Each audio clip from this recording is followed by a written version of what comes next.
占星師對於應唔應該喺日食許願，其實有唔同嘅睇法。喺現代占星嘅角度咧，日食其實係超級新月，係一個能量嘅焦點啦，會加強願望成真嘅機率。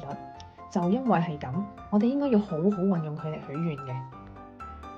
但係咧，當我開始跟 Sharon Knight 老師學古典占星嘅時候咧，我發現情況又啱啱相反嘅喎。日食咧就係太陽嘅光芒被遮擋，咁你諗深一層，太陽嘅能量被削減，點解喺呢一段時間許願會更加好嘅咧？咁有做開月亮儀式嘅異教徒啦，都會避開日月食嘅期間做祈請嘅。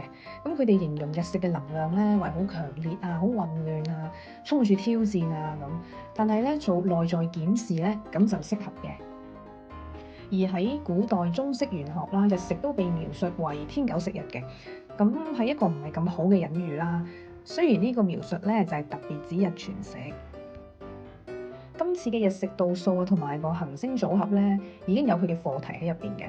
咁即係上天咧已經特別安排咗一啲生命裡面嘅改變啦。咁喺呢個時候，如果我哋仲許願嘅話，可能會加速能量上面嘅變化嘅。考慮到呢啲點，同埋過去我嘅日食許願經歷啦，我而家咧就唔會喺日食時間許願噶啦，尤其是咧喺日全食。咁呢個純粹就係我嘅個人分享啦，許唔許願就等大家自己決定啦。2025年3月29號白羊座日食咧係日偏食嚟嘅。咁如果你本身對於巨變係帶住擁抱態度嘅話咧，又隨時都可以迎接生命裡面發生一啲嘅變化。